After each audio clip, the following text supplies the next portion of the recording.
Baik, terima kasih moderator Karina. Teman-teman semuanya, biasanya kalau sudah agak dingin kayak begini larinya ngantuk begitu ya.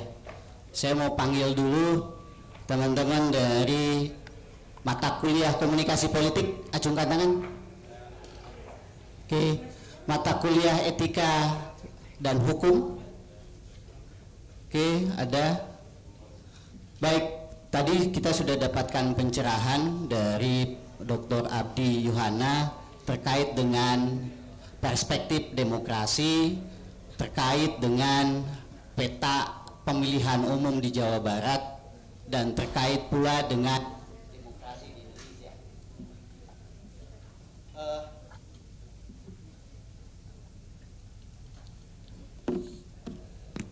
Kemudian hari ini kita akan diskusi, lebih tepatnya sebetulnya kita akan sharing terkait dengan pemilihan umum, bagaimana lembaga-lembaga penyiaran memainkan peran dan fungsinya dalam konteks pemilihan umum yang tidak lama lagi kita akan sama-sama ikuti.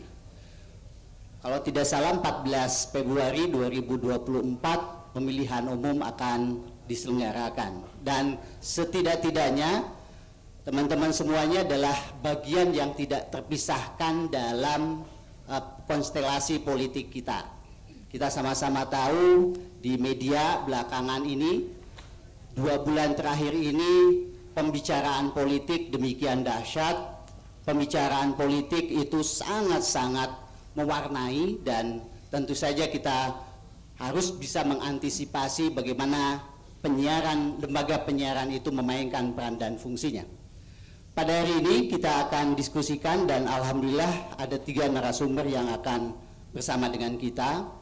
Yang pertama Pak Adiyana Slamet, Dr. Adiyana Slamet SIP MSI, dan yang kedua adalah Dr.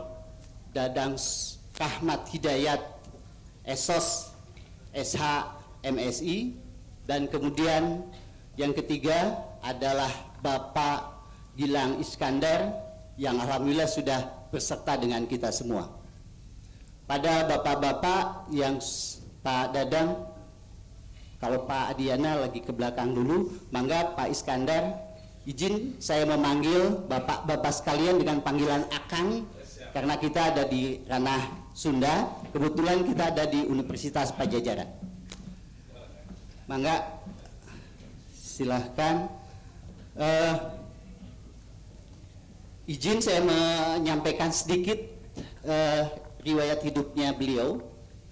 Kita sama-sama tahu Pak Dr. Dadang Rahmat Hidayat adalah Dekan Fakultas Ilmu Komunikasi Universitas Pajajaran, dan beliau memiliki riwayat, bukan hanya riwayat dalam konteks akademik, tapi juga riwayat profesinya. Saat ini beliau adalah Ketua Ikatan Sarjana Komunikasi Indonesia. Beliau periode yang kedua untuk jabatan di ISKI. Beliau pun saat ini adalah sebagai Ketua FKPPI Jawa Barat, yang insya Allah masih dalam periode yang saat ini berlangsung begitu. Kemudian beliau ini lahir, sebetulnya tidak disebutkan lahirnya di mana, tapi dalam pandangan saya, dalam pikiran saya, beliau kelihatan lahirnya di Tasikmalaya begitu. Mudah-mudahan betul ya. Oh salah, di Lembang jangan-jangan. Itu adalah riwayat hidup singkatnya beliau. Kemudian izin Kang Gilang. Kang Gilang ini adalah saat ini menjabat sebagai sekretaris jenderal di ATVSI, dan beliau saat ini juga adalah sebagai sekretariat corporate pada MTech Group begitu ya, dan beliau menjadi beberapa pendiri organisasi-organisasi, mulai dari aliansi jurnalis video dan yang lainnya, dan beliau amat sangat banyak berkiprah pada dunia pertelevisian. Nah, karena itu saya pikir beliau sangat memahami terkait dengan lembaga penyiaran. Untuk itu saya mohon pada bapak-bapak yang ada di depan, akang-akang, untuk menyampaikan buah pikirannya. Masing-masing punya alokasi 20 menit. Jadi mohon kiranya bapak akang-akang bisa menyampaikan setidaknya 20 menit, lebih sedikit nggak apa-apa lah. Tapi kalau jangan lebih dari 20 menit itu. Itu barangkali sebagai pengantar. Mangga Kang Iskandar dulu, mangga. Wah, tamu dulu betul. Terima kasih moderator. Assalamualaikum warahmatullahi wabarakatuh. Kue talam dimakan bareng ketupat, makannya ditemenin Syahrini. Karena salam dijawab kurang kuat, saya ulangin sekali lagi. Assalamualaikum warahmatullahi wabarakatuh.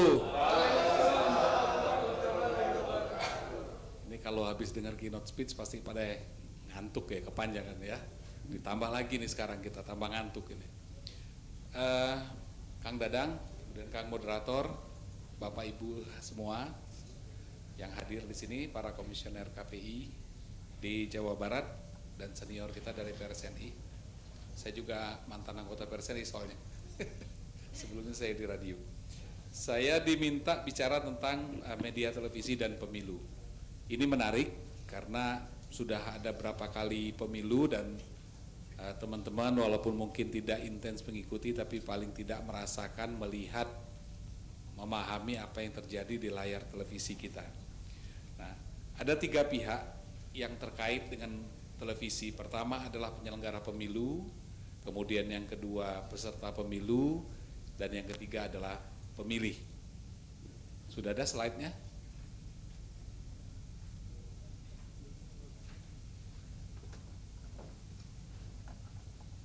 Di mana sih operatornya? Udah ya, slide pertama ya.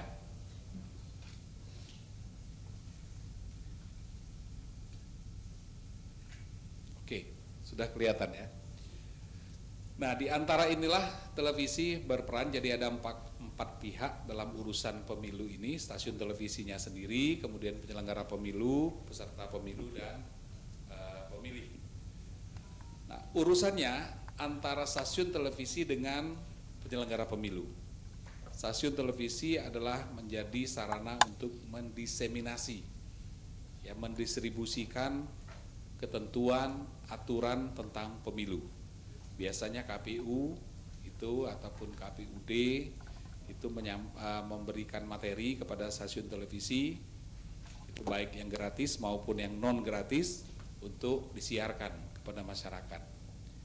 Yang gratis biasanya itu jauh-jauh sebelum pemilu melalui keterangan-keterangan pers yang diliput, ya. Kemudian di situ muncul pertama rencana tahapan-tahapan pemilu, kemudian tanggal-tanggalnya, kemudian nanti waktu sudah penetapan peserta pemilu, itu semua gratis. Tapi ada juga yang biasanya himbauan itu iklan, dalam bentuk iklan untuk berpartisipasi dalam pemilu, karena pemilu dianggap sukses kalau tingkat partisipasinya biasanya di atas 70%.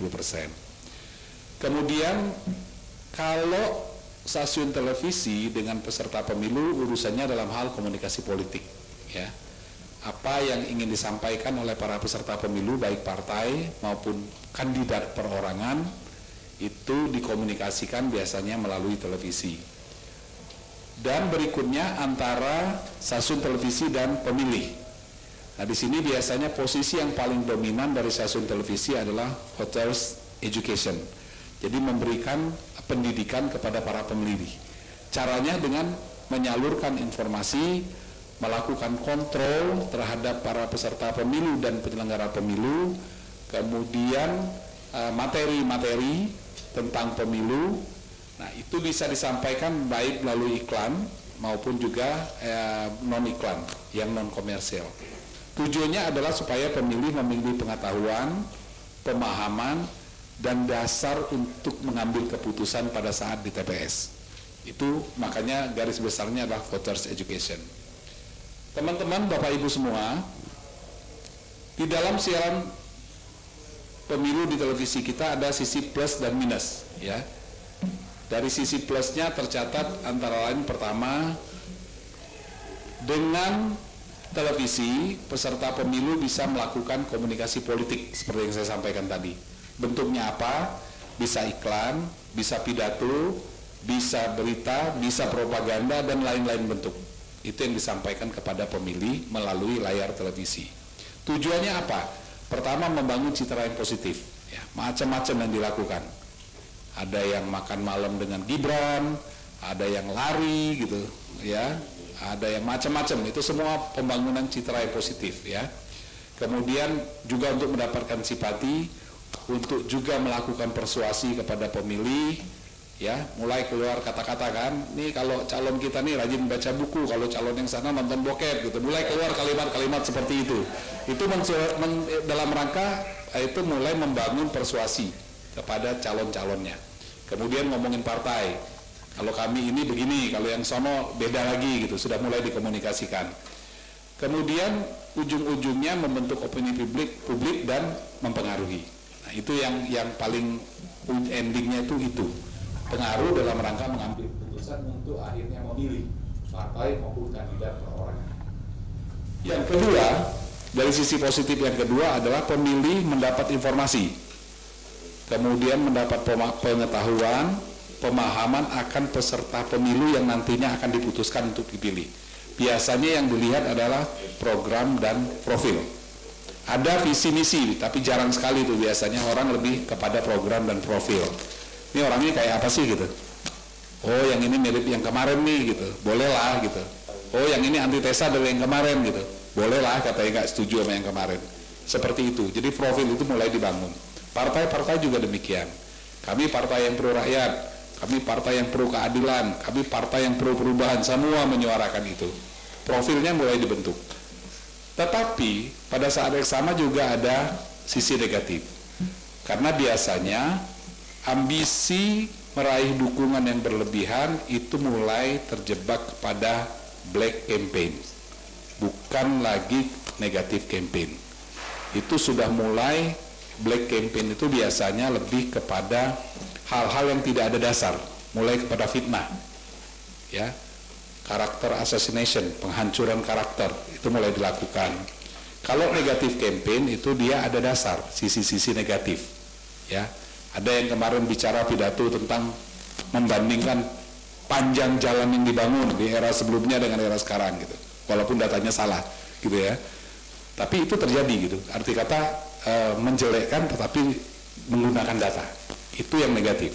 Tapi kalau yang fitnah, yang satu dituduh PKI, yang satu itu udah parah, itu udah termasuk kepada black campaign. Nah, yang paling dirasakan dan kelihatan oleh semuanya adalah sisi negatif yang kedua. Ada kepentingan tertentu dari stasiun televisi atau orientasi politik dari pemilik stasiun televisi sehingga kontennya menjadi tidak netral, menjadi tidak berimbang, menjadi bias dan tidak proporsional. Saya ingin menjelaskan berikutnya mengenai jenis kampanye politik. Ya. Kampanye politik diantaranya ada dua. Pertama adalah candidate oriented campaign. Itu kampanye yang berorientasi kepada kandidat. Nah, umumnya ini kampanye pemilu bentuknya. Kemudian kampanye penggalangan dana oleh partai politik. Ada juga yang kedua bentuk kampanyenya adalah attacking campaign. Itu kampanye yang menyerang. Yang tadi kita omongin di depan, yaitu ada yang negatif campaign dengan data, ada yang black campaign yang sifatnya fitnah, ya, tanpa data. Next, teman-teman semua, ada seorang ahli yang namanya Handrini Ardianti. Dia menulis ada 3 premis di dalam siaran pemilu di TV, khususnya berita. Premis itu artinya apa ya?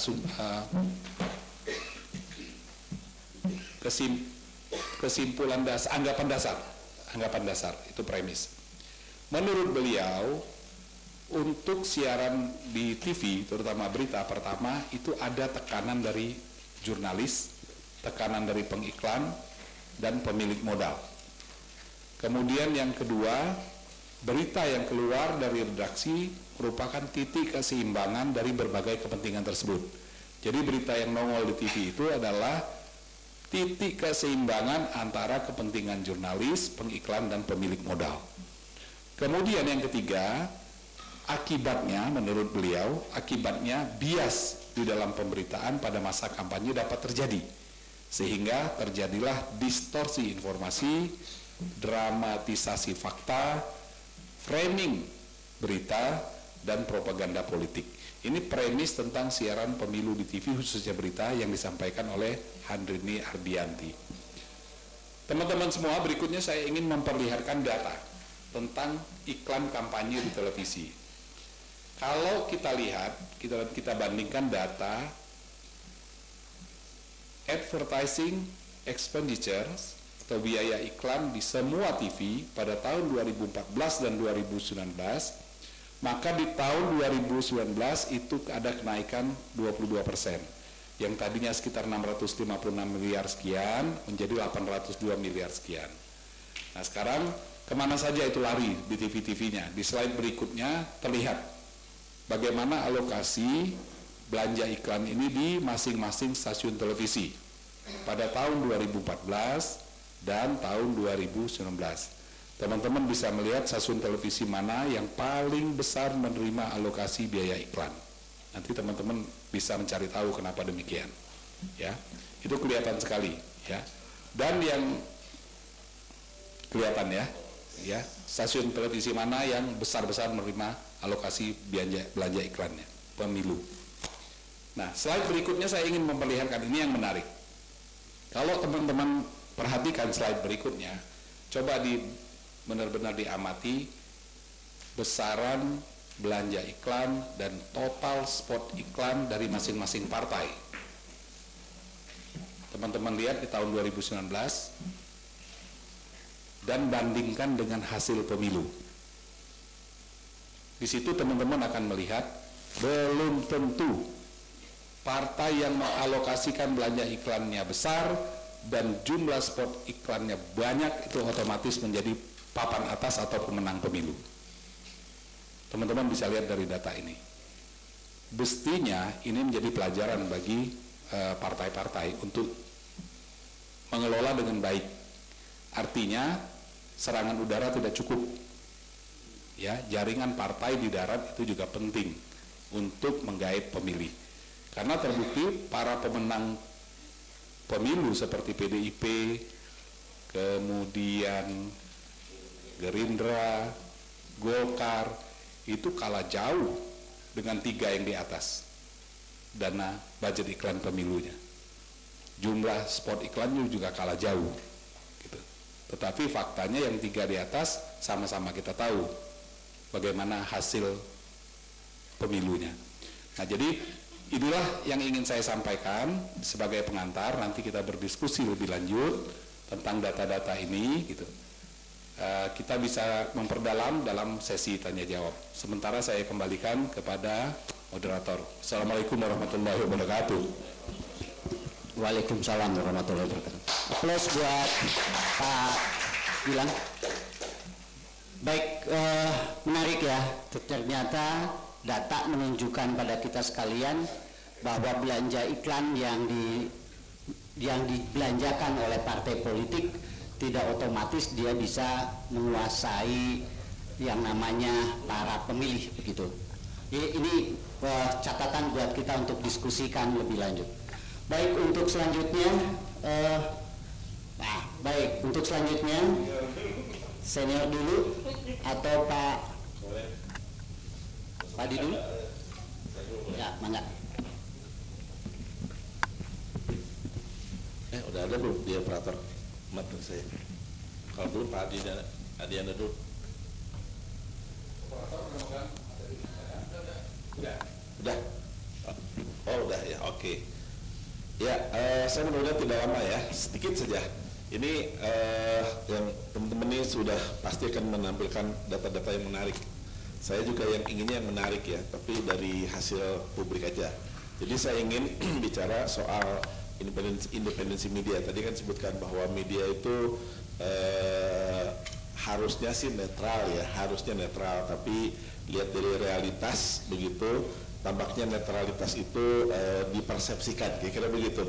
Karena bisa jadi independensi ini menurut media enggak, saya independen kok.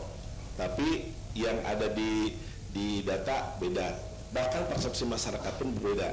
Nah, saya kebetulan sudah membuat ini Kang Adi survei pada tahun 2019 ya. Ada televisi yang mengatakan saya independen dan terpercaya dan segala macamnya gitu kan ya. Tapi persepsi publik terhadap media itu ternyata berbeda. Nah, tapi sebelum masuk ke independensi itu kita lihat bahwa proses ini mungkin ya, silakan udah masuk situ ya.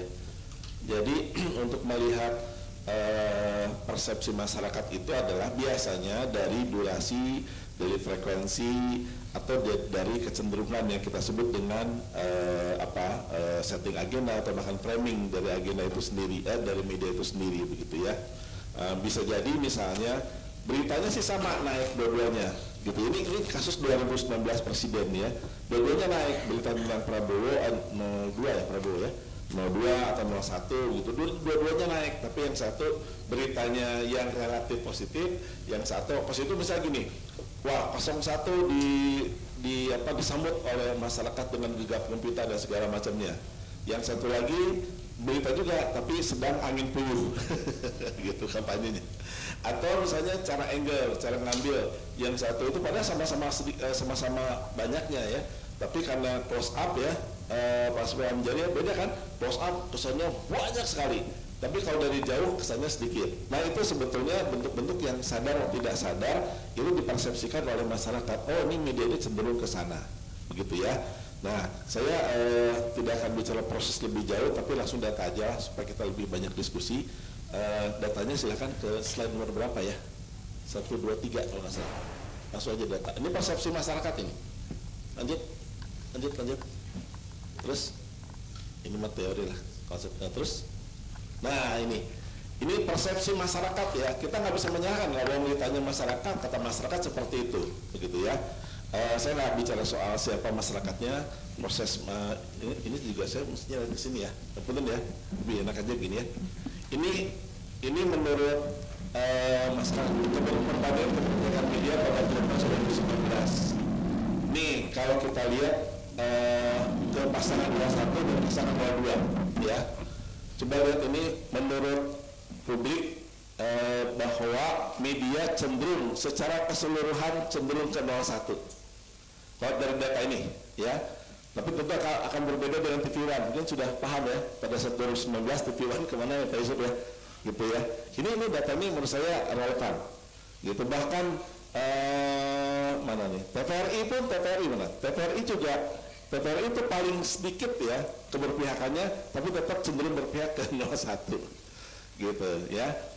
Ini data yang menurut saya perlu kita perhatikan, termasuk juga SCTV ya Mas Gilang ya. Mas Gilang ini SCTV, ya lumayan lah SCTV lah, nggak terlalu tapi kalau Metro ini ya Metro ya, coba lihat Metro ya 2019, saya nggak tahu 2024 ini Metro gimana nih. Kompas juga di sini dari Kompas nggak? Kompas juga walaupun tidak kalau bahasa separah ya dari TV yang ada. Ini kecenderungannya. Nah, mungkin ada gambar lagi silakan. Jadi kasihan 02 itu, nah ini ya, netralitas media menurut persepsi masyarakat paling ini kok tidak netralnya nih. Ini oh ya nih, yang paling bawah ini ya. Jadi paling kecil netralitasnya adalah di bawah itu Metro TV ya. TVRI alhamdulillah lah 69 netral. Jadi 30%-nya lebih tidak netral juga. Gitu. Boleh nanti sebenarnya ada tayangan-tayangan yang tadi saya katakan ya, tayangannya dua-duanya muncul tapi orientasinya beda, framingnya beda gitu ya, durasi frekuensinya bisa berbeda-beda. Nah, tetapi ini sekali lagi persepsi masyarakat ya, termasuk RTV juga saya kaget juga ya, RTV waktu itu dianggapnya cenderung ke sana, betul nggak Mas Gilang ya, KTP ya, gitu. Bisa jadi ya. ada relasi juga ya, relasi juga ya, gitu. Tapi biasanya SPP ada di bawah dikit lah, ada tengah-tengah begitu ya. Nah ini satu slide aja, satu slide lagi kalau nggak salah. Nah ini kebalikannya nih, ini mirip kayak tadi ya, persepsi masyarakat keberpihakan terhadap 01 TV1 tuh, TV1 ya, kecil banget gitu, tapi dipersepsikan ke 02 pasti lebih banyak. Nah, yang ingin saya sampaikan begini, betul kata Kang Gilang tadi bahwa tidak belanja iklannya ya, belanja iklannya gitu, tidak selalu sih media televisi atau media-media yang lain yang tadi serangan udara, sekarang ada serangannya macam-macam kan, begitu ya, bisa menjamin bahwa media itu mendorong kemenangan partai atau pasangan. Tapi setidaknya sih gitu ya, bayangkan tuh tadi kalau nggak ada serangan udara mungkin juga malah lebih sedikit lagi ya, gitu kan, gitu. Dan bahkan mungkin begini, coba ini pertanyaan yang bisa kita jawab bersama. Orang-orang yang mempunyai media biasanya punya akses, punya peluang untuk eksis di aspek lain, baik itu sosial, ekonomi, termasuk politik, gitu ya. Ini maksud saya begini, pertanyaan, apakah si pemilik media ini kalau tidak mempunyai media ini apakah menjadi ketua partai? Pertanyaan ya, gitu. Tidak selalu ketua partai juga punya media, tapi karena dia punya media, mungkin juga punya peluang untuk aspek-aspek yang lainnya, gitu ya, termasuk juga aspek ekonomi, usahanya, segala macamnya. Saya kira tuh ya paling tidak untuk membuat citra yang baik lah, paling tidak begitu ya. Ini pandangan yang perlu kita diskusikan, perlu kita teliti lagi, betul enggak. Tapi kalau nanya ke masyarakat, kalau dia bukan karena dia nggak punya TV, dia akan terkenal enggak, gitu ya. Atau misalnya Silvio Berlusconi dulu kan ya, dia punya media kan, kemudian punya sepak bola AC Milan dulu ya. AC Milan berpeluang tuh untuk menjadi presiden. Nah, apakah di kita juga kan ada yang begitu? Ada yang punya TV, punya klub sepak bola dan segala macamnya. Oke. Nah, segala poli juga. Nah, jadi yang ingin saya sampaikan bagaimana sebetulnya media tidak terjebak kepada kepentingannya saja. Tadi sampaikan Kang Gilang, ada kok media itu punya kepentingan, baik kepentingan politik, kepentingan ekonomi dan sebagainya. Saya khawatir kalau kemudian partai politik itu atau para politisi yang mempunyai akses media, punya uang dan segala macamnya, kemudian masyarakat terlina-bobokan oleh tayangan media atau bahkan akses terhadap media-media yang lainnya tidak ada, maka bisa jadi dikonstruksi bahwa itulah salah satu pilihan. Walaupun ada modal-modal yang lainnya. Tadi sampaikan juga bahwa belanja iklan yang besar, frekuensi yang bagus, durasi yang panjang tetap tidak dipilih, berarti tidak ada modal yang lainnya, begitu ya. Modal keterkenalan, modal kebaikan, bisa jadi terkenal tidak baik, gitu ya. Bisa jadi loh, ya terkenal tidak baik gitu. Makanya hati-hati kalau para mahasiswa nanti kalau mau jadi aktor ya, main film, jangan main film dengan peran antagonis, betul ya? Ini betul ya, ke bawah loh. Kalau antagonis nanti Kang Jalu nanti kalau mau itu jangan main film yang ini ya, gitu ya. Itu serius tuh, ada tuh, gitu ya. Itu makanya jadi jagoan, jadi orang baik begitu tampil di politik, ke bawahnya adalah apa yang ada, citra yang ada di media. Ya, itu saya kira itu menjadi penting. Dan terakhir begini, bagaimana media ini harus kita dorong tetap independen dan netral, supaya publik itu nanti memilihnya, masyarakat apalagi teman-teman yang pemula begitu ya, memilih itu karena mendapatkan informasi yang selengkap-lengkapnya dan sebenar-benarnya, begitu ya. Walaupun nanti pilihannya karena teman saya, karena saudara saya, karena apalagi satu suku dengan saya, identitas kan muncul juga, tetap juga. Saya sih tidak pernah menyalahkan identitas dalam berpolitik, tapi seringkali politik identitas diarahkan kepada hal yang tidak proporsional. Tapi kalau identitas politik nggak mungkin disalahkan. Saya milih orang Sunda ya karena dia dekat dengan saya. Saya kan nggak mungkin milih orang bukan Sunda, dia juga tidak saya kenal, kan begitu. Beda lagi kalau misalnya bukan orang Sunda, oh dia lebih baik. Nah, mungkin itu tidak teralienasi oleh identitas, kan begitu ya. Nah, supaya pemilu yang tadi disampaikan oleh Kang Abdi Yuhana, pemilu apa tadi yang diharapkan? Substansial ya, substansial. Tapi substansial tidak mungkin juga dicapai jika prosedur pemilu itu sendiri tidak pernah kita ketahui. Hal-hal yang sifatnya administratif saja tidak pernah kita ketahui. Tadi kan mahasiswa ditanya berapa partai, berapa sekarang yang ada. Nggak tahu kan? Tadi sudah googling belum? Berapa partai sekarang yang ikut peserta pemilu? Tuh nggak tahu, yang salah apa mahasiswanya nih? Gitu ya, maksudnya Kang Dadang kok pada nggak tahu sih? Karena jangan-jangan kalau ini ditanya ke banyak tempat juga banyak yang nggak tahu. Gitu ya. Berapa partai? Sudah ada googling? Berapa? Hah? Gitu. Kebayang kan gitu ya. Ini tidak tahu. Jadi dipilih itu karena mungkin ya itulah khawatir. Nah, hal yang sifatnya substansial apalagi susah dicapai gitu, yang sifatnya sederhana aja kita nggak tahu gitu ya. Gitu. Nah, ini mungkin dari saya tidak akan berpanjang lebar, bahwa jangan sampai media dalam konteks pemilu mengabaikan kepentingan masyarakat, kepentingan publik.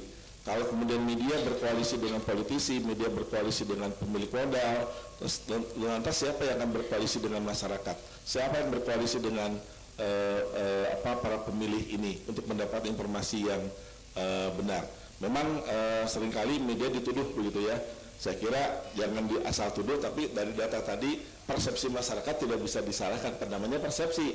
Nanti Kang Gian bilang enggak lah CTV dengan Indosiar enggak gitu, kita mah begitu. Tapi persepsi masyarakat itu lihatnya seperti itu gitu, persepsi masyarakat.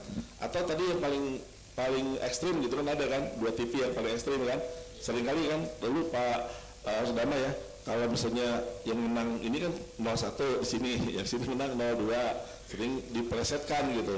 Kalau di sini kalau Indonesia kalah gitu ya, di mana lawan Malaysia gitu ya, di TV ini siapa tahu Indonesia menang, lihat TV yang lainnya kan begitu gitu ya. Itu kan kadang-kadang dirasakan seperti itu karena ada sesuatu yang apa yang ditonjolkan untuk menunjukkan persepsi, menunjukkan persepsi, bahkan secara psikologis bisa mempengaruhi masyarakat. Saya yakin masyarakat sudah tidak semuanya pintar, tapi ada sebagian masyarakat yang sudah sadar, walaupun tadi serangan udara sangat banyak, serangan media sudah, udara itu kan lembaga penyiaran ya, radio dan TV kan begitu ya, tapi ada media serangan lain melewat media sosial yang mungkin saja juga ini menjadi sangat penting. Saya kira itu saja dari saya, lebih baik kita diskusi. Terima kasih data-data dari Kang Gilang, dari saya persepsi dari masyarakat tentang media khususnya televisi kasus di Pilpres 2019. Hatur nuhun. Assalamualaikum warahmatullahi wabarakatuh.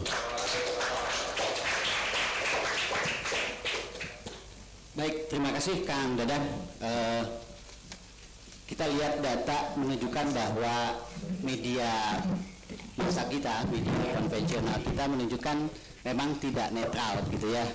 Lepas dari berapa besar kadar ketidaknetralan, tapi catatan kita menunjukkan bahwa media itu memang sulit netral. Yang akan kemudian jadi bahan renungan kita bersama adalah 2024 apakah media kita akan netral atau tidak. Itu barangkali catatan penting buat kita semua. Baik, terima kasih Kang Dadang. Izinkan sebelum masuk ke Kang Adi, saya bacakan riwayat hidup beliau secara singkat. Mohon izin, karena kalau ini bisa setengah jam Pak saya bacakan. Jadi sangat banyak begitu. Saya sampaikan hal-hal yang penting. Nama lengkap Dr. Adiana Slamet, SIP, MSI. Beliau lahir di Indramayu pada 19 Maret. Tahunnya nggak usah disebutkan ya Pak ya, takut ketuaan. 2000. Kemudian beliau saat ini sebagai Ketua KPID Jawa Barat, tetapi sebetulnya beliau pun tercatat sebagai dosen di Fakultas Ilmu Komunikasi Unikom Bandung, dan beliau mengampu setidaknya ada 5 mata kuliah yang beliau ampu. Yang pertama adalah komunikasi politik, kemudian metode penelitian komunikasi kualitatif, komunikasi internasional, sistem politik Indonesia, dan pengantar ilmu politik. Beliau menyelesaikan S1 di Universitas Pasundan, program studi hubungan internasional pada tahun 2004, kemudian S2 di program studi ilmu komunikasi Universitas Pajajaran diselesaikan pada tahun 2008, dan S3 program doktor di Fakultas Ilmu Komunikasi Universitas Pajajaran selesai pada tahun 2021. Yang menarik disertasi beliau itu adalah tentang dinamika komunikasi politik pencalonan pemilihan Gubernur Jawa Barat tahun 2018, studi kasus Ridwan Kamil dan Deddy Mizwar dalam mendapatkan rekomendasi partai politik. Dan salah satu pendirinya itu ternyata adalah ada yang promotornya itu di pinggirnya begitu ya. Pak Dadang Rahmat adalah promotor dari Kang Adi. Baik, itu yang riwayat hidup singkatnya. Mohon izin saya tidak bacakan secara keseluruhan. Untuk waktu kami persilahkan pada Kang Adi. Terima kasih Pak Agus, mohon izin Pak Dadang, Pak Gilang, Bang Yopi, kawan-kawan komisioner, Assalamualaikum warahmatullahi wabarakatuh. Masih ini ya, ngantuk? Enggak? Lapar? Ya, saya dikasih tugas sama Diskominfo pada hari ini gitu ya, untuk coba ikut serta bersama-sama Pak Dadang dan Pak Gilang itu untuk bicara lembaga penyiaran dan pemilu. Cuman saya tadi pagi mentak-atik beberapa slide gitu ya. Jadi saya coba melihat pada sudut pandang KPI dan peran lembaga penyiaran dalam menyongsong pemilu tahun 2024. Padahal Mbak Gilang, bagus, mohon izin berdiri. Saya yang paling muda masalahnya, harus berdiri. Ya, sebelum masuk pada beberapa hal yang menjadi catatan penting bagi saya gitu ya di KPI daerah Provinsi Jawa Barat, saya sedikit ingin memberikan informasi apa sih KPI itu ya. Mungkin kawan-kawan yang hadir pada pagi sampai siang hari ini gitu, naon sih KPI gitu ya. Jadi paling tidak dalam undang-undang kita di bawah naungan Undang-Undang 32 tahun 2002 gitu ya, yang kemudian paling tidak di salah satu pasal 8 ayat 1 gitu ya, bahwa fungsi KPI atau KPID di tingkat provinsi gitu ya, untuk mewadahi aspirasi serta mewakili kepentingan masyarakat. Kenapa kemudian lembaga negara ini ada? Karena proses panjang di negara ini, dulu ada Undang-Undang 24 ya Pak Dadang ya, Undang-Undang 24 tahun 1997 yang kemudian demokratisasi penyiaran itu dikooptasi ya oleh negara, oleh pemerintah atas nama negara pada waktu itu di bawah Menteri Penerangan gitu ya. Lalu hak-hak ya dalam perspektif Jürgen Habermas gitu ya, hak-hak ruang publik itu dirampas ya oleh pemerintah pada waktu itu. Maka salah satu tokohnya beliau, Pak Dadang, Civil Society merangsang masuk pasal 98 gitu ya, terbitlah Undang-Undang 32 tahun 2002, lalu muncullah lembaga negara atau Pak Dadang bilang dalam bukunya itu kuasi lembaga negara ya Pak Dadang ya.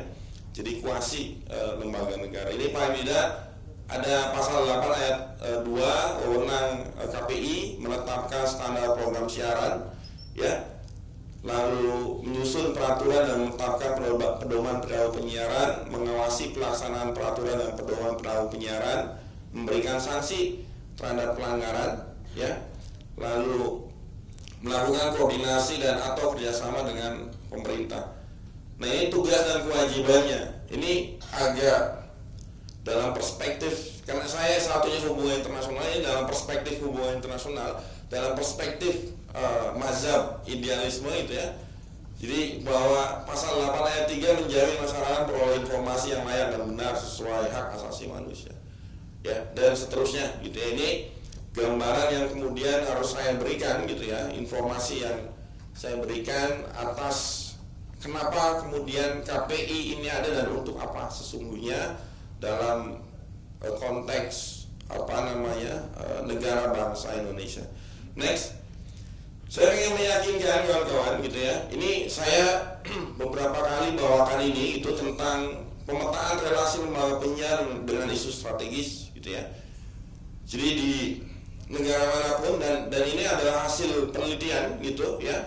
Ketika kita mengetik broadcasting gitu ya, relasi yang paling kuat dalam konteks lembaga penyiaran itu adalah politik ya. Bahwa masalah penyiaran tadi ya saya bilang bahwa ini bukan masalah remeh-temeh saya pikir. Jadi ada anggapan bahwa disrupsi teknologi hari ini gitu ya membawa dampak bahwa rakyat atau masyarakat tidak lagi kemudian menikmati siaran televisi maupun radio. Anggapan ini saya pikir kalau di perkotaan iya ya mungkin ya. Tapi kemudian dalam hipotesis kerja saya gitu ya, saya coba melihat bahwa di mana negara yang masyarakatnya masih banyak prasejahtera ya, maka negara itu dipastikan masih banyak yang mencari hiburan gratis. Kawan-kawan, frekuensi ini adalah milik kita semua yang dikelola oleh negara gitu ya, dikelola oleh pemerintah, yang kemudian ini adalah sumber utama dari bahwa bagaimana lembaga penyiaran ini bekerja dan gratis ya.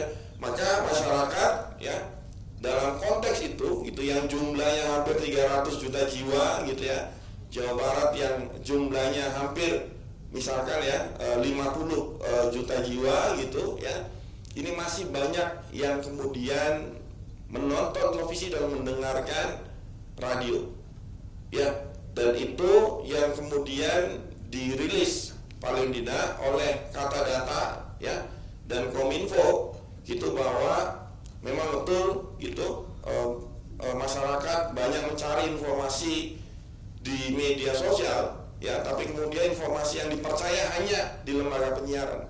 Yang informasi yang dipercaya ya, riset saya 2018 ketika Pilgub gitu ya, 5 kampus negeri ya, betul kawan-kawan muda banyak mengakses informasi ya di media sosial, tapi informasinya yang masih dipertanyakan maksudnya ya. Nah ini yang kemudian saya harus meyakinkan pada forum ini gitu ya, yang terhormat ini, pada rangkaian Harsyarda gitu ya, dengan tema Lembaga Penyiaran Sejahtera Jawa Barat Juara gitu, bahwa kita tidak bisa menutup mata gitu ya, kawan-kawan muda tidak bisa menutup mata bahwa positioning lembaga penyiaran dalam pemilu gitu masih sangat strategis ya. Gaduhnya media sosial itu tidak segaduh ketika lembaga penyiaran melakukan anarki, bahasa saya melakukan anarki kognisi, penggiringan yang kemudian dilakukan oleh lembaga penyiaran, yang akhirnya masyarakat gitu ya mengkonsumsi informasi yang dikehendaki oleh lembaga penyiaran tanpa melihat kepentingan publik yang lebih luas gitu ya. Saya coba melihat dalam perspektif yang berbeda. Next, dalam perspektif ekonomi politik media, nanti kita coba banyak diskusi gitu ya. Kalau menurut Jim McNamara gitu ya, ketika menghadapi media Anda berhadapan dengan institusi yang tidak sempurna, bukan tentara yang terorganisir. Jadi paling tidak gitu ya, bahwa institusi media apapun itu di dalamnya itu adalah lembaga penyiaran gitu. Ini paling tidak dalam konsep ekonomi politik media dipengaruhi oleh hubungan antar aktor ya. Hubungan antar aktor ini bisa pemodal, bisa civil society yang di dalamnya itu ada politisi misalkan ya, bisa owners, citizen atau penonton atau yang melihat atau mendengarkan televisi atau radio atau media, yang kemudian ini akan mempengaruhi ya pembiayaan media, kepemilikan media dan regulasi. Nah ini ya saya pikir ya tadi sudah dijelaskan sama Pak Gilang dan Pak Dadang gitu ya. Saya cuma pengen menekankan saja gitu ya bahwa independensi media gitu ya, ini seperti oase gitu ya. Makanya institusi lembaga negara ada itu ya untuk coba membentengi gitu bahwa lembaga penyiaran itu harus taat dengan regulasi.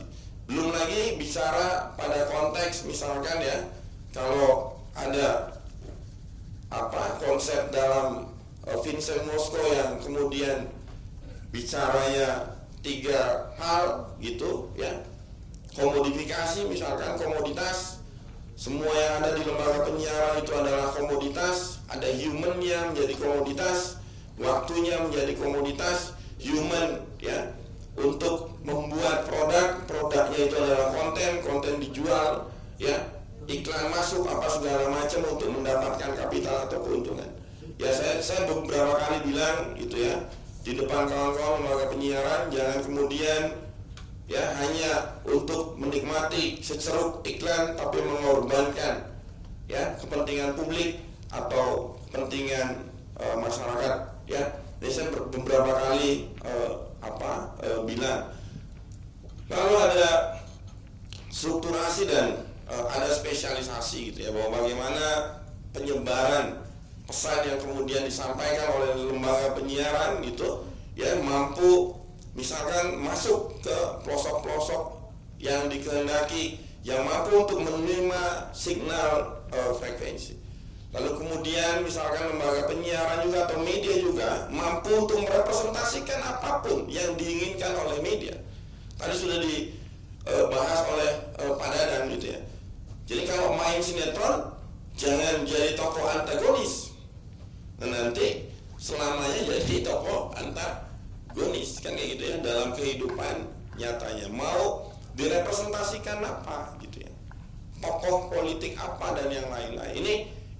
Ini boundaries saya pikir ketika kita bicara pada konteks lembaga penyiaran dan pemilu ya. Next.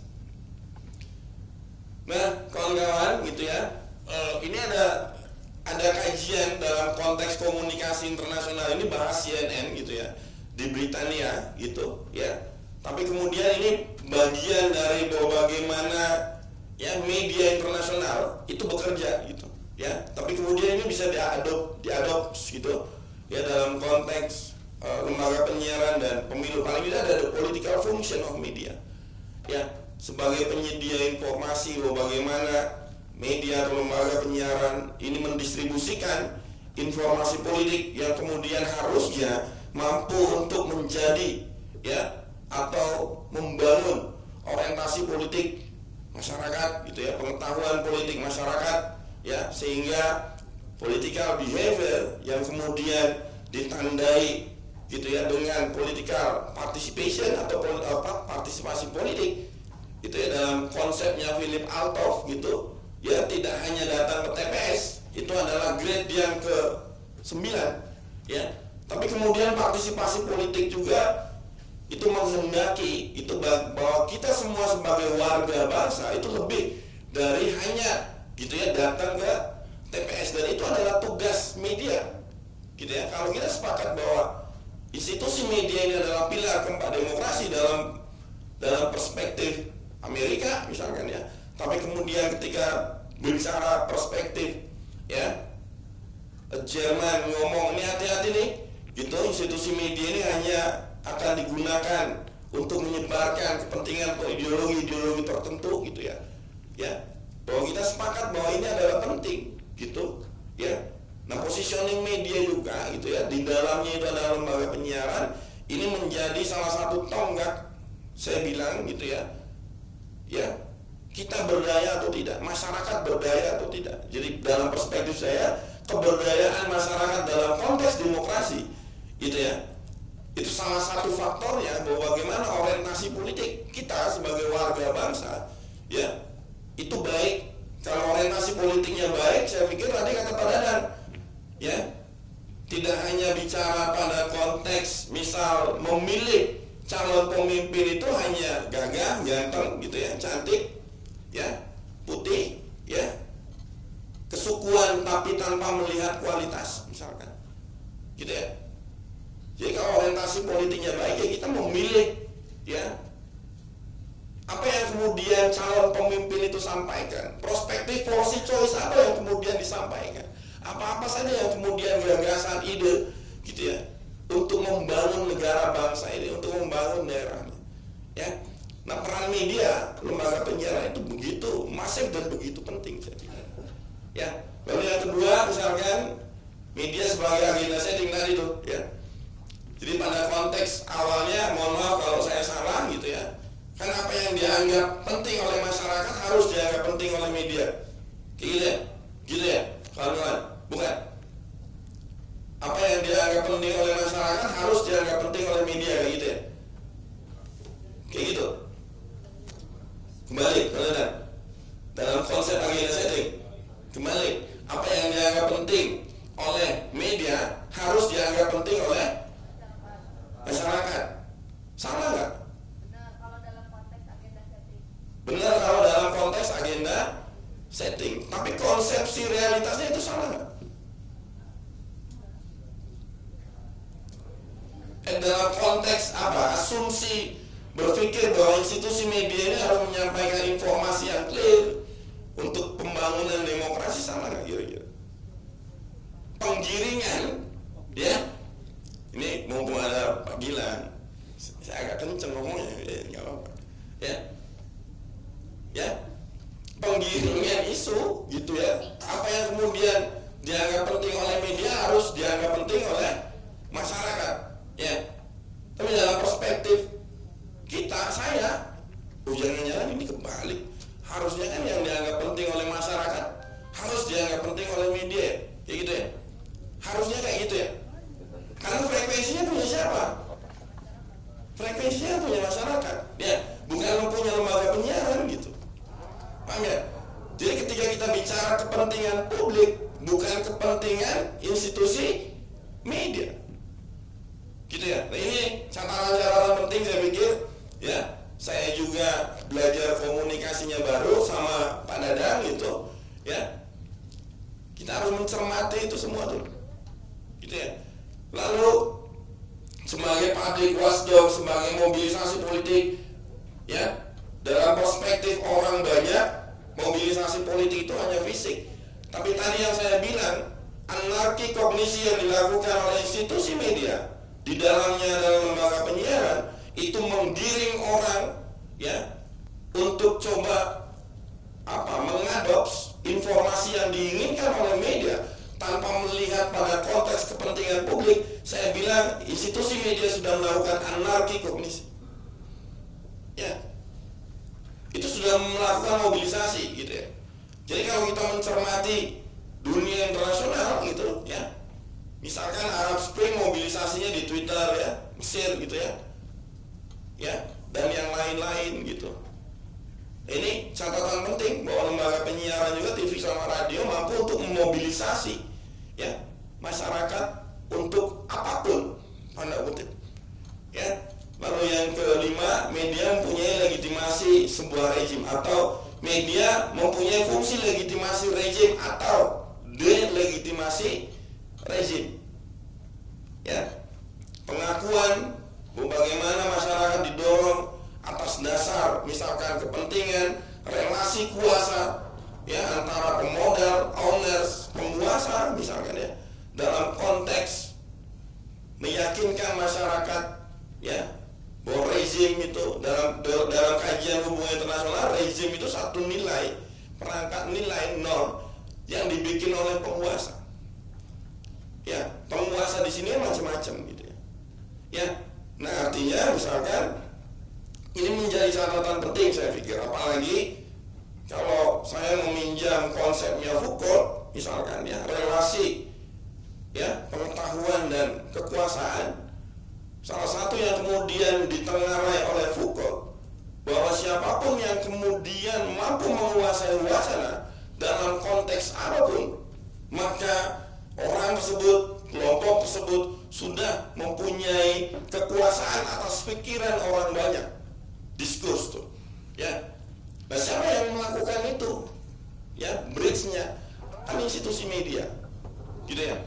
Next.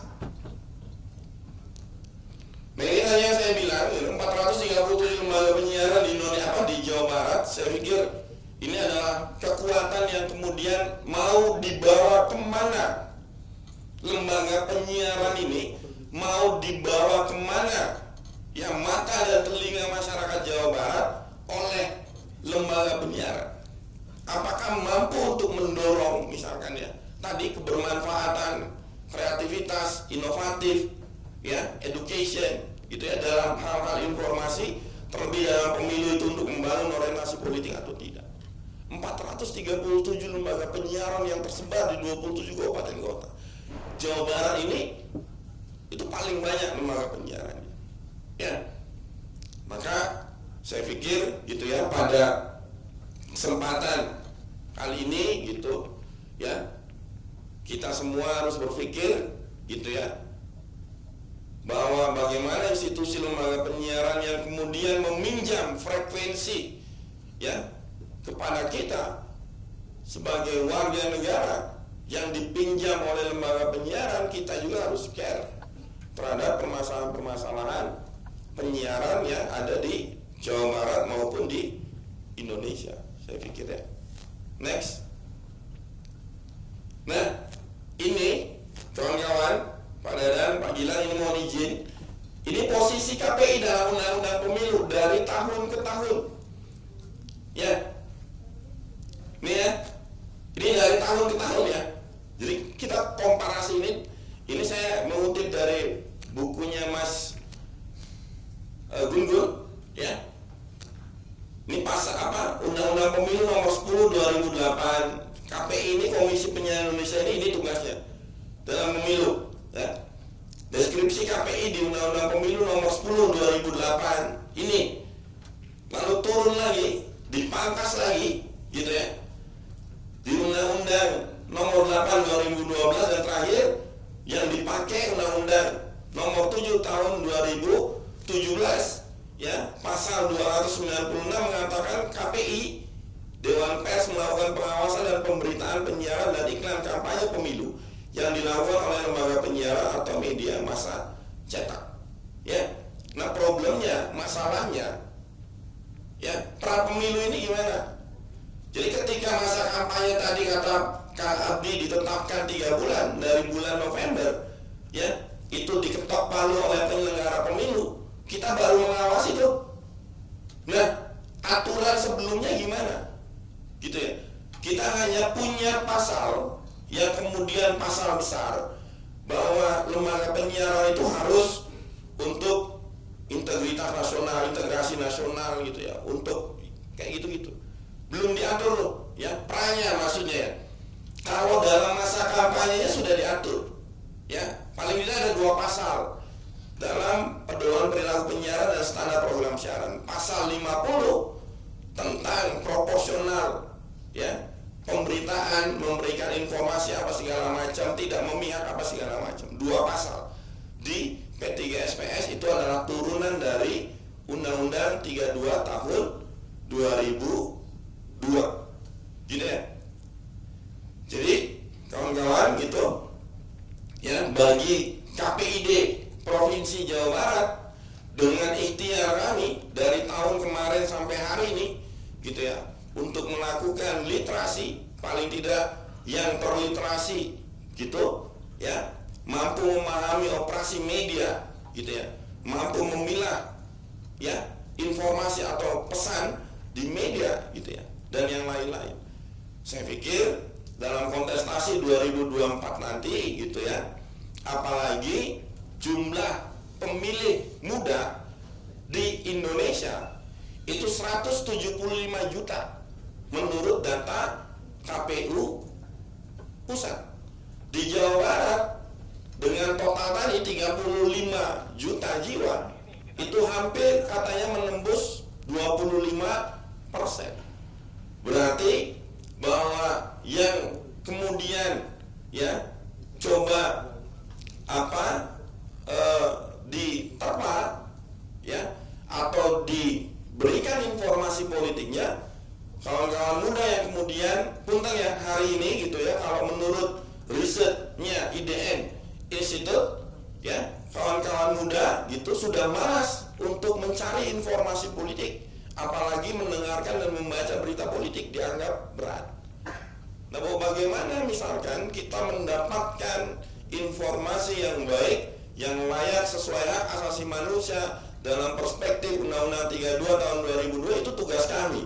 Tapi kemudian gitu ya, effort yang kemudian harus kawan-kawan muda lakukan juga itu harus mencari informasi politik paling tidak gitu ya untuk diri kita masing-masing supaya memilih ya dengan benar gitu, mengkonsumsi informasi dengan benar, tidak mudah tergiring oleh institusi atau lembaga penyiaran manapun gitu dalam kontestasi pemilu 2024 ini. Jadi kawan-kawan ya, terakhir karena bonus demografi ya, ini terkesan lebay tapi ini fakta. Ibu Pertiwi itu menitipkan amanat kepada kawan-kawan muda untuk membenahi negara bangsa ini karena jumlah ya, ini jumlah ya, berdasarkan bonus demografi itu begitu banyak ya. Nanti kita banyak diskusi, mungkin itu yang bisa saya sampaikan. Mohon maaf kalau penyampaiannya kayak orasi gitu ya, biasa megang toa dulunya. Terima kasih. Wassalamualaikum warahmatullahi wabarakatuh. Waalaikumsalam warahmatullahi wabarakatuh. Baik, terima kasih Kang Adi. Baik teman-teman sekalian, masih ada waktu kurang lebih 15 menit lagi. Baik, silakan kalau mau bertanya. Tadi ada beberapa hal yang saya pikir menarik untuk kemudian dipertanyakan, dipertajam lagi. Sebutkan nama dan dari prodi apa, kemudian pertanyaannya ditujukan pada siapa. Silakan. Kita buka sesi 1, 3 penanya dulu. Mangga, punten MC bantu. Ya, silakan. Angkat tangan dulu. Tes. Ya, ada?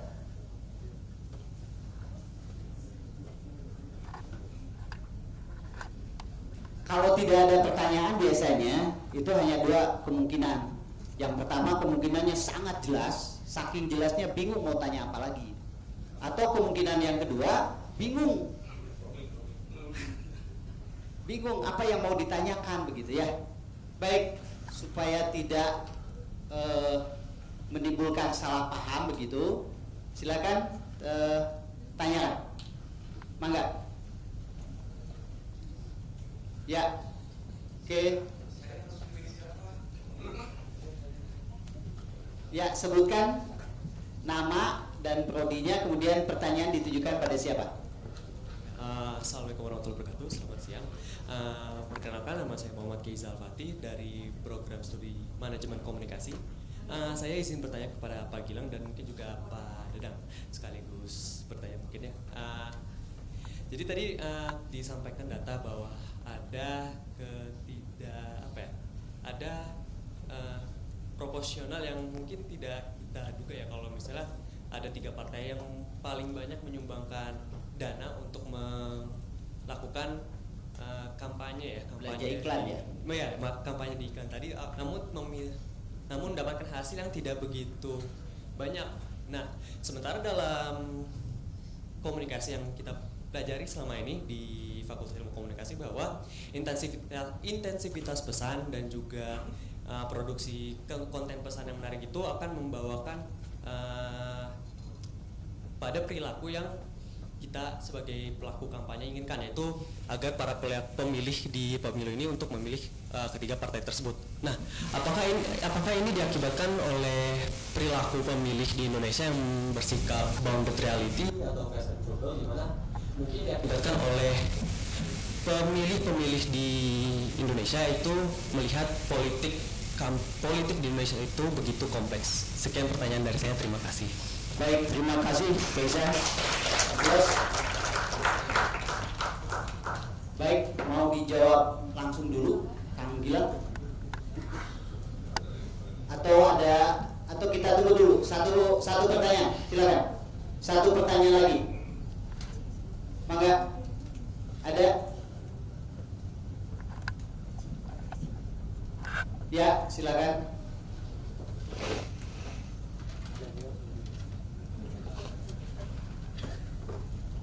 Halo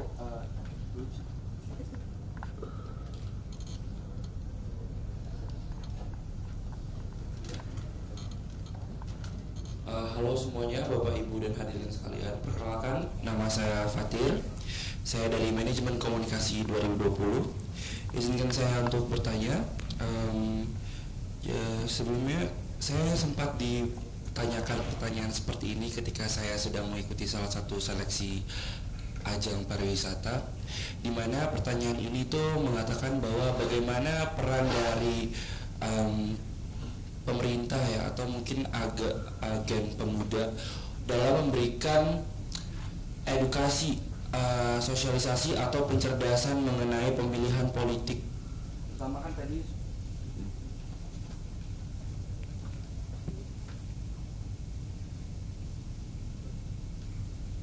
Terutama kan tadi sudah dikatakan bahwa terdapat data yang mengatakan bahwa anak muda zaman sekarang ini tuh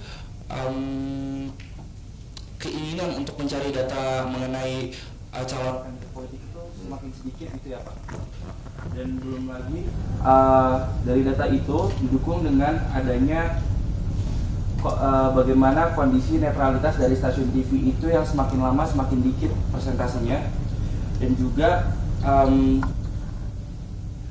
itu tadi tentang minimnya edukasi. Nah, kira-kira saya ingin bertanya mengenai mungkin bapak-bapak di sini sekalian, mengenai bagaimana kalau gitu bagaimana peran dari lembaga penyiaran, mungkin melalui stasiun televisi ataupun radio, dalam memberikan edukasi tersebut terutama kepada kaum muda terutama di era gempuran digital. Kan sekarang ini anak muda kebanyakan pakainya media sosial ataupun mungkin media digital lainnya seperti situs website dan lain-lain.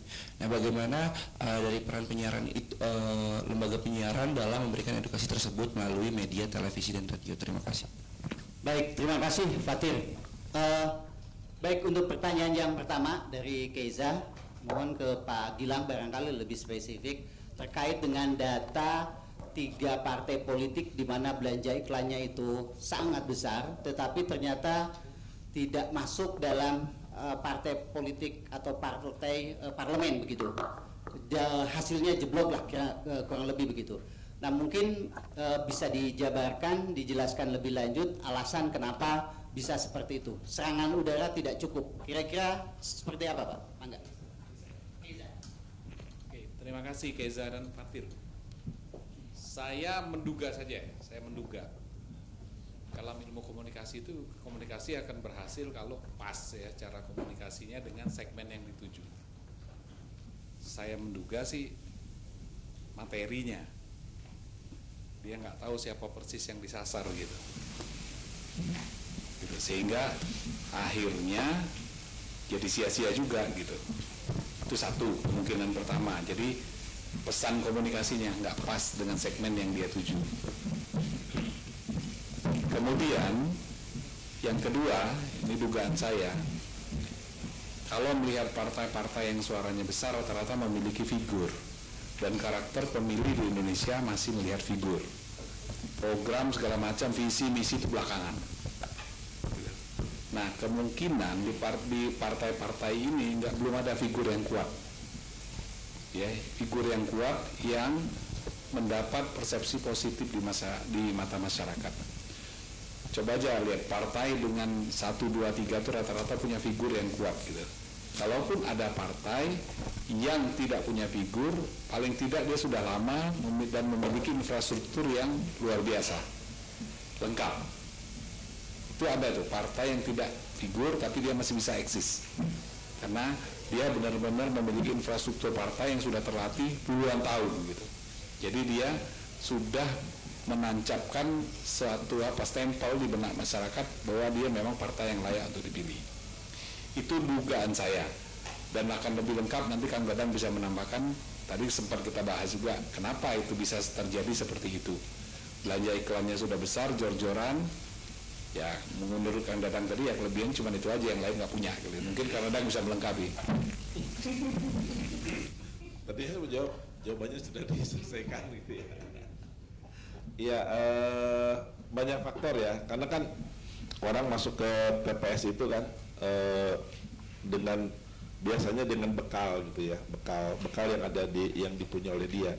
Nah bisa jadi tuh belanja iklan yang banyak, nggak ada yang nonton, gitu. Sudah mau ngomong gitu ya, gitu nggak ada yang nonton tuh, gitu ya, mulai berkurang. Tapi kan 2019 ya, data 2019 tadi kan ya. 2019 sih sebetulnya gempuran media sosial tidak sebesar sekarang kan begitu, artinya yang menonton TV ada gitu ya.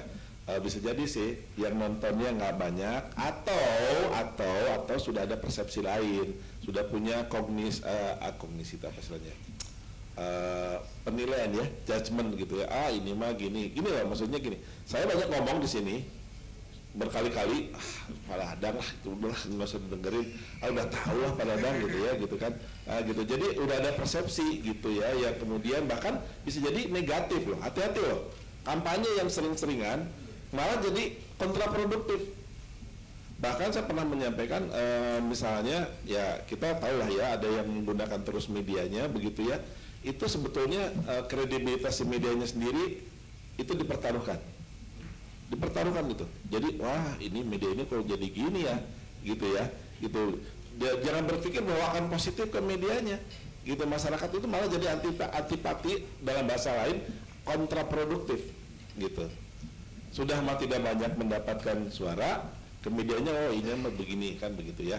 Itu tidak mudah untuk menggiring masyarakat, gitu. Seolah-olah bahwa dengan hantem aja lah dari udara gitu seperti itu.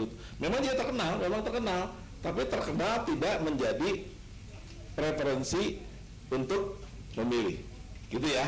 Ngerti nggak maksud saya? Ya bahwa terkenal sih, tapi udah dia menggal, apalagi mesti negatif ya. Wah ini nih TV ini dipakai, kata Kang Adi tadi, dipakai terus nih oleh dia nih, mumpung apa dia, karena dia punya kuasa, dia punya media apa segala macam, bisa jadi negatif. Hati-hati loh ya, gitu. Itu di luar kebiasaan kata Anda tadi ya, pemasaran makin sering bisa jadi sih kalau punya persepsi negatif sebelumnya, punya preferensi positif sebelumnya. Kalau nggak punya preferensi positif sebelumnya menjadi masalah. Bahkan yang punya preferensi positif jika dijelek-jelekan malah jadi dapat ini apa namanya, empati tuh. Jadi betul kata Kang Ilham, tergantung apa pesan yang disampaikannya, gitu kan ya, bagaimana strategi menyampaikannya. Nah belum lagi tadi partai-partai yang tidak menggunakan media secara jor-joran, betul tadi sudah punya figur. Tadi saya mau jawab pertama itu figur, sebetulnya figur. Kedua infrastruktur partai, gitu ya. Makanya sekarang ada beberapa partai yang juga mencari figur. Tidak cukup ternyata serangan udara, figur dicari. Itu kan ada kan partai yang sedang mencari figurnya dimunculkan, yang terkenal juga, terkenal positif atau punya pengikut yang cukup banyak, begitu ya. Atau misalnya membangun infrastruktur partai sampai sejauh mungkin, begitu ya, gitu ya. Ada juga partai yang tidak pernah, saya lihat malah tidak pernah tuh muncul di media ya, tidak pernah muncul di media, terutama oposisi ya. Ya sekarang oposisi itu kan jarang di media ya, jarang menggunakan media maksudnya, kecuali kalau dipanggil oleh TV berdebat segala macam begitu ya. Tapi karena sudah punya infrastruktur partai yang sangat kuat, bahkan punya ideologi yang sangat kuat barangkali begitu ya.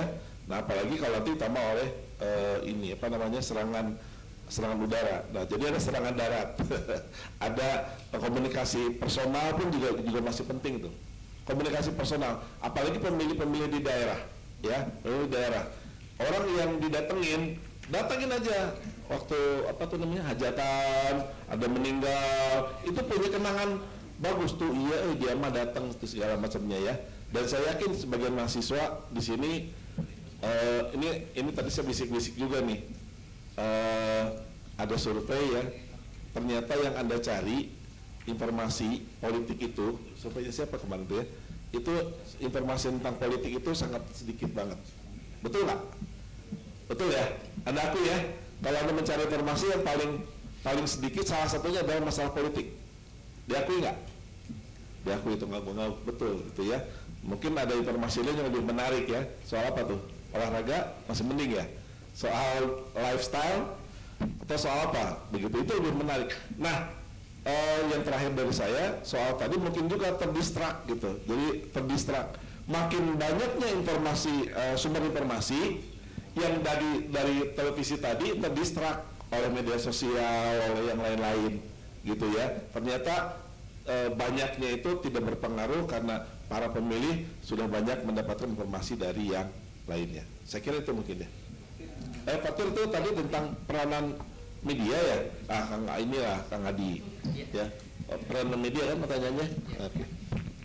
Baik, mungkin untuk pertanyaan Fatir, ada dua pertanyaan Mbak terkait dengan Fatir. Yang pertama adalah terkait dengan netralitas media dalam setidaknya data yang ditunjukkan oleh Pak Dadang. Data 2019 netralitas media itu amat sangat rendah begitu ya. Kemudian yang kedua pertanyaan mungkin bisa disampaikan atau dijawab oleh Pak Adi terkait dengan kenapa generasi muda sekarang ini minat terhadap politik itu rendah, kira-kira begitu. Mungkin Pak Is mau menambahkan kan? Mangga. Pak, mohon maaf mengoreksi Pak. Lebih terkait peran medianya Pak dalam meningkatkan awareness di anak remaja itu. Terima kasih Pak. Saya bicara data aja. Kalau dari orang kan sekarang merasa seolah-olah TV sudah ditinggalkan dengan hadirnya gadget. Dia lebih banyak menggunakan gadget untuk bersosialisasi. Kalau data Nielsen sih nggak begitu ya, nggak begitu. Karena tingkat yang nonton televisi itu masih ada dan termasuk di kalangan anak-anak muda juga, ya. XYZ itu dibagi itu semuanya pada masih tinggi gitu. Apalagi temuan sekarang ini mungkin kita sudah babak belur di 2 pemilu dengan isu-isu yang seperti itu, hoax. Akhirnya temuan terakhir survei mengatakan bahwa setiap mencari informasi, mengkonfirmasi berita atau informasi, mereka lari ke media mainstream, salah satunya televisi. Jadi memang itu termasuk salah satu yang dipercaya bahwa itu memang akurat. Ya paling tidak kalau media mainstream seperti televisi ini ataupun radio ataupun media cetak itu mengenal aturan jurnalistik. Ya, prinsip-prinsip jurnalistik diterapkan, kemudian kontrol dari KPI ada gitu. Jadi kemungkinan itu pun masih kadang-kadang ada yang melenceng juga, padahal sudah diawasi ketat. Tapi lebih kecil dibanding dengan media sosial yang sekali merdeka sekali gitu ya. Nyaris nggak ada aturan sama sekali. Nah itu bagusnya. Artinya anak-anak muda ini sekarang juga pasti referensinya ke sana. Tinggal bagaimana nanti mengkomunikasikannya kepada anak muda. Nah, tantangannya bukan hanya di media, menurut saya juga isu. Belajar dari apa yang terjadi di Hong Kong dan terakhir pemilu di Thailand, saya kira yang paling menarik itu isu. Ya, tokohnya muda, dia bicara out of the box. Bayangkan isu yang dilontarkan demilitarisasi, kemudian menghapus le majesté.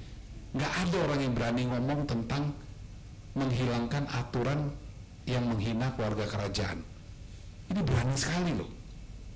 Dan rupanya itu yang menjadi aspirasi anak-anak muda Thailand juga. Sehingga pada saat pemilu dia menjelang coblosan, si Pita Lim Jarundrat itu cuma bilang, kalau mau dukung saya datang ke bilik suara, pilih kami. Dan itu dilakukan gitu. Jadi harus ada satu gabungan antara figur, kemudian menurut saya isu juga. Saya tidak tahu isu sekarang ini apa yang menarik bagi anak muda gitu untuk dari para kandidat ini gitu. Saya tidak melihat ada sesuatu yang menarik karena sekarang kan isu cuma 2, keberlanjutan dengan perubahan gitu. Dan ditanya anak muda juga apa yang berlanjut, apa yang berubah juga nggak ngaruhnya. Saya yakin ditanya apa sih yang berlanjut gitu, apa sih yang mau dirubah gitu. Semuanya juga karena mungkin udah jenuh juga bukan Dadang tadi karena udah keseringan banyak ngomong gitu. Akhirnya kita ngomong halah ini semua politisi cuma ngomongnya begitu aja gitu. Ntar juga lupa kalau udah jadi. Bisa jadi persepsi seperti ini terbangun juga gitu sehingga tingkat kepedulian ini jadi rendah gitu. Atau nanti aja dia belaga nggak peduli tapi pada saatnya dia akan menentukan gitu. Nah di sini diuntungkan kalau kandidat rajin main di medsos sebenarnya. Ya walaupun banyak kritik mengatakan si A, si B ini pencitraan segala macam, tapi ya faktanya dia tahu betul cara menggarap pemilih-pemilih pemula ini gitu. Daripada dia ngabisin perang udara budget dengan tadi seperti contoh tadi, nggak pas gitu, lebih baik dia langsung ke media sosial. Dan itu juga dilakukan di Filipina ketika Bongbong Marcos terpilih menjadi presiden. Anda bisa bayangkan bagaimana mungkin dari keluarga yang dihukum secara nasional, secara persepsi, bahwa itu keluarga koruptor, diktator, segala itu bisa memenangkan pemilihan presiden dengan suara yang sangat signifikan. Di mana digarap? Media sosial. Jadi memang kekuatan media sosial ini sekarang juga luar biasa. Nah, media mainstream seperti televisi sekarang juga menyadari itu, bahwa ada konvergensi media. Makanya tiap-tiap stasiun televisi juga memiliki media sosial. Ya, stasiun TV itu punya Instagram, punya YouTube, punya Facebook, punya apa lagi pokoknya. Semua platform itu ada. Nah, pesan yang disampaikan di TV juga dialirkan melalui medsosnya. Itu salah satu cara yang dilakukan gitu untuk masuk ke kalangan ini. Jadi tidak semata-mata di layarnya saja, tetapi juga apa yang disampaikan di layar dialirkan juga di medsos, tapi dengan penyesuaian. Misalnya, kalau berita yang panjang itu diambil potongan-potongan yang hanya berapa detik, layaknya untuk di medsos gitu loh. Ya, di TikTok kan nggak mungkin berita setengah jam dimasukkan di situ, nggak ada yang nonton juga gitu. Dipotong-potong juga gitu. Nah, persoalannya nanti apakah informasi itu lengkap atau tidak, itu aja permasalahannya ketika dipotong-potong seperti itu. Jadi upaya itu dilakukan, tetapi harus ada kesadaran juga dari saya tidak tahu siapa yang harus bergerak untuk membangun kesadaran anak muda bahwa ini kepentingan kita bersama, masa depan bersama. Soal keberpihakan, saya sih tidak terlalu yakin bahwa ini akan nol, zero, nggak mungkin, tidak mungkin. Berkurang barangkali bisa jadi, tetapi hilang tidak. Buktinya ada aturan segitu lengkap juga tetap hasil penelitian Kang Dadang ya seperti itu. Karena apa? Ini juga terjadi di negara maju seperti Amerika. Jangan pernah mencari berita yang bagus tentang kandidat Partai Demokrat di jaringan Fox News. Nggak akan ada orang-orang Demokrat yang bagus di sana. Sebaliknya, jangan pernah cari berita yang bagus orang Republik, terutama Trump misalnya, di jaringan CNN. Nggak akan pernah ada. Gitu. Itu masalah ideologi, keberpihakan mereka terhadap ideologi. Kalau saya melihat ini tadi, saya tanya Kang Dadang, itu penelitian di mana? Nasional katanya. Saya menduga-duga saja. Pada saat itu sebenarnya pertempuran antara ideologi yang ingin mempertahankan NKRI dengan keberagaman, Bhinneka Tunggal Ika, Undang-Undang Dasar 45, Pancasila, dipersepsikan seperti itu, melawan kelompok yang sebaliknya. Kelompok yang sebaliknya. Kebetulan dua kandidat ini melekatlah itu, yang satu begitu, yang satu begitu. Cuma ujungnya kita ketipu semua, jadi satu kubu ujungnya gitu. Keluarga sampai hari ini ada yang nggak teguran loh gara-gara Pilpres, sampai hari ini. Sementara dua orang ini duduk bareng dalam satu sidang kabinet sebagai satu kesatuan. Nah, inilah kedewasaan ini yang kita harapkan jangan terjadi. Tapi kalau mengharapkan media pure netral, dari pengalaman saya selama ini dan melihat juga di beberapa negara lain, tidak akan ada. Karena begitu media melihat ada hal yang harus diselamatkan, di situ mereka berpihak. Yakin saya, dia akan berpihak. Ini kalau diulang lagi 2024, bicara lagi masalah nilai-nilai kebangsaan yang tadi, NKRI, Pancasila, Undang-Undang Dasar 45, Bhinneka Tunggal Ika, lawan lagi dengan nanti berhadapan dengan isu yang tadi apa istilahnya? Kalau dimainkan itu apa? Bukan. Yang kelompok satu itu disebut sebagai apa kadang? Yang itu ya, kelompok itu disebut apa? Bukan tadi yang disebut politik identitas, apalagi agama, itu akan terjadi lagi. Saya yakin media akan mengambil posisi yang jelas, mana yang akan diselamatkan untuk kepentingan yang lebih besar. Itu akan terjadi. Itu saja. Sementara saya kembalikan kepada Ketua KPIB. Silakan Pak. Ya, ini menambahkan aja ya. Ini menambahkan tadi kenapa kemudian iklan yang begitu besar gitu ya.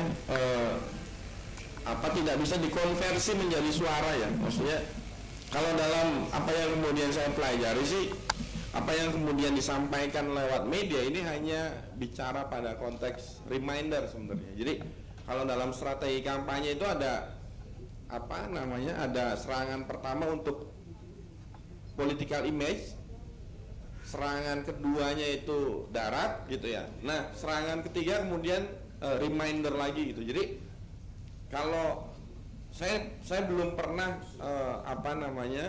nemu gitu ya bahwa iklan kampanye itu bisa dijadikan atau bisa dikonversi menjadi suara. Satu itu. Kedua, dalam pemilu 2019 maupun 2024 itu ada PKPU dan aturan yang lain mengatur tentang iklan kampanye. Jadi iklan di TV itu hanya 60 detik.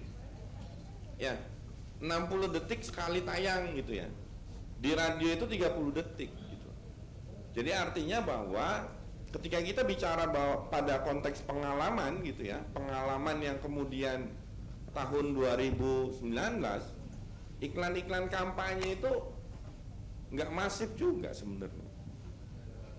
Ada batasannya gitu ya. Satu itu ya, yang kemudian iya kan punya media.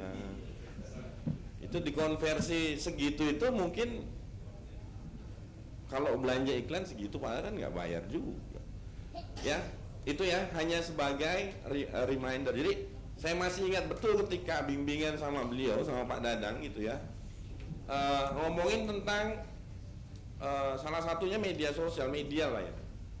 Jadi politik it's not about objective reality, but virtual reality. Bahwa bagaimana politisi itu mengkonstruksi dirinya, citra politiknya itu di media, tapi bukan untuk dipilih, gitu ya. Ini hanya memberikan informasi, kalau bahasa kawan-kawan ini gua nyalon gitu, ya, nyalon A, B, C gitu ya, caleg A, B, C. Tapi kemudian ketika itu sudah dipublish di media, ya, itu kan harus diyakinkan kembali.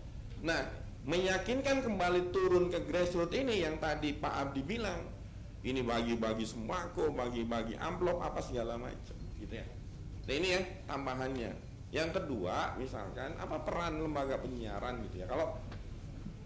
Kalau bicara peran lembaga penyiaran banyak betul ya. Tapi kemudian saya ingat konsepsi komunikasi politiknya Brian Mixner gitu ya, bahwa media ini adalah bridge antara political organization dan citizen atau civic ya, warga negara ya. Nah, kalau kita bicara bridge untuk mentransmisikan informasi politik, positioningnya itu di tengah gitu ya. Ya.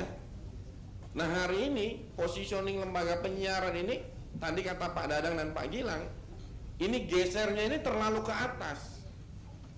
Maksudnya terlalu ke political organization. Jadi political organization itu ada government, ada political party kan kayak gitu ya, dan yang lain-lain. Belum lagi pemilik-pemilik media ini adalah ketua-ketua partai. Nah, sehingga hari ini gitu ya, pertanyaan tadi itu menjadi pertanyaan krusial gitu ya. Positioning lembaga penyiaran itu kalau tidak ada yang iklan, ini punten ya Pak Gilang ya, kalau tidak ada yang iklan kawan-kawan ya, itu minim banget informasi politik yang disuguhkan, paling lewat news ya.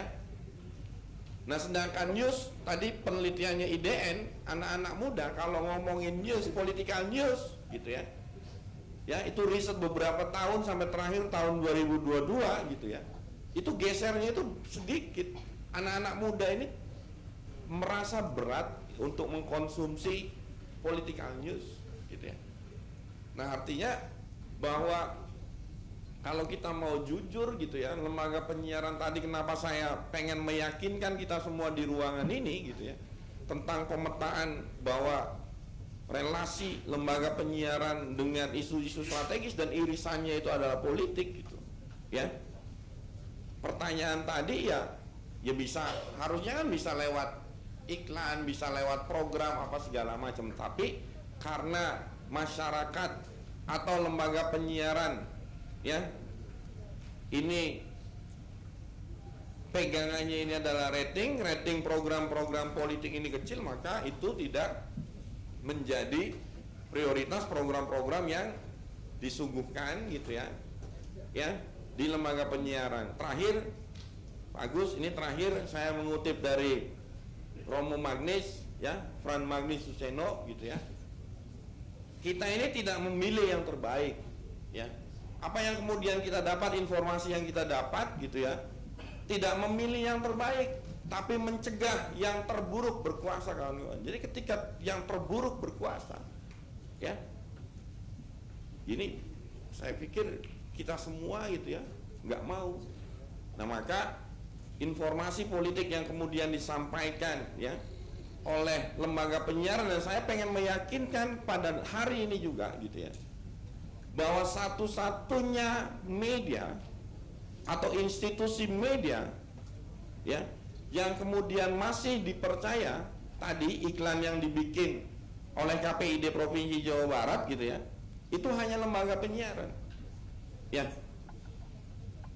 Ini saya harus menyampaikan ini, dan itu bukan kata KPID Provinsi Jawa Barat, ini kata penelitian. Tinggal kitanya cerdas untuk memilih informasi itu gitu ya. Kan gitu ya, anak-anak muda saya pikir konsumsinya banyak ya, dan portal-portal berita yang kemudian dipercayakan banyak. Kalau tidak bisa nonton TV, ada website KPU misalkan ya, ada websitenya SCTV misalkan, Indosiar atau Kompas misalkan, dan yang lain-lain.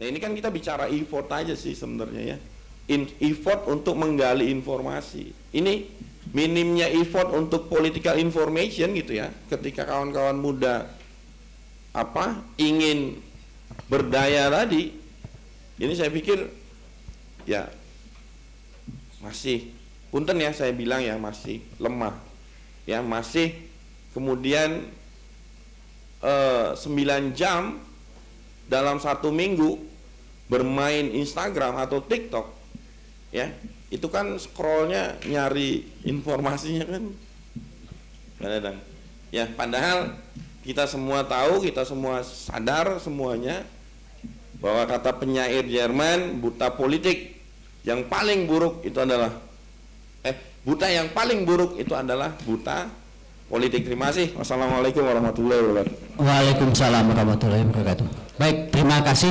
Kang Adi, Kang Dadang, Kang Gilang.